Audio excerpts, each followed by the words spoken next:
My name is Ari. I am currently 25 years old, and when I was 19, I was diagnosed with triple-negative breast cancer.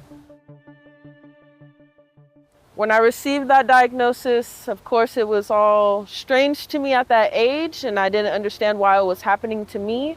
But with the diagnosis, I went through 16 rounds of chemo, I got a double mastectomy, and at the end of the year, I did reconstruction. That was at the end of 2019.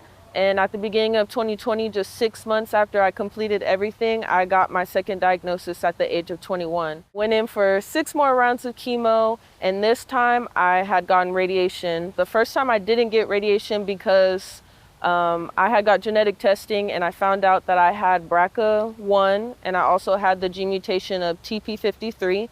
So just background behind the TP53.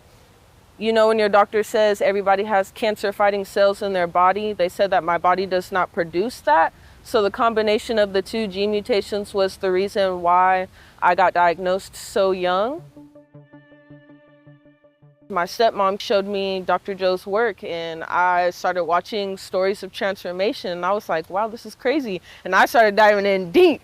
I was like, okay, writing that affirmations, making my intention sheet, you know, just living more positive, not speaking any negative words around my life and my health and things like that. And I was able to get through treatment and I was healthy for about 3 years. And so leading up to that, every year I had to get full body scans because of the TP53 gene mutation. They told me that I could get any type of cancer in the book from like head to toe. And when I went in this year, 2024, to get my full body scan, they saw that I had a mass on my right ovary.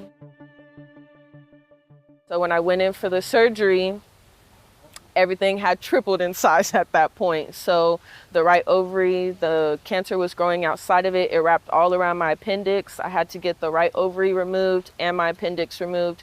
And they wanted me to essentially get a full hysterectomy, but I told them no. I know that I was destined to be a mother in this world. My doctor was really upset when she walked out of surgery. She felt like she didn't do her job because my left ovary still had so much disease in it. I knew at that moment when I lost my right ovary that I had to start taking it serious and buckling it down because I wasn't about to let no doctor determine the rest of my future. I saw that Dr. Joe was going to have an event in Dallas and I live in Austin and I had been contemplating it and I saw that the event wasn't sold out and I was like, man, how am I going to pay for this? And then I had got a phone call that I had won a national award. The amount of money was the exact amount I needed to buy a Joe Dispenza ticket. On Wednesday, we started doing a meditation and I had told my stepmom that I didn't like when Joe was telling me to become nobody and no one because it felt like a negative affirmation to me. And she was like, okay, well, let's break that down. Why do you feel like it's a negative affirmation?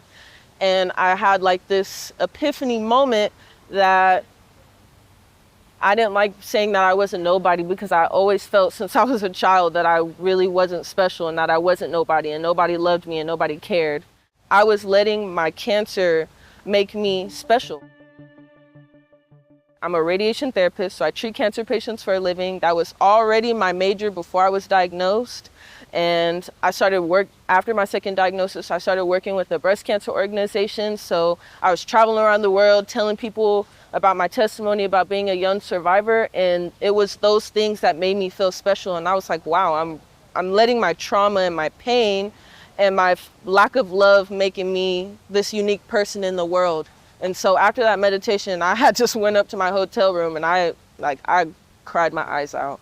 And I realized that I'm not special because I had cancer. I was special because I have a big heart. And I was like, I'm done working in oncology too. Like, how can I be healthy and I live, eat, breathe, say cancer 50 times a day? And I was just like, man, this isn't serving me anymore. When we went through the first coherence healing, and you know, they tell you to set your intentions and imagine it, I was imagining my ovary and there was nothing in there.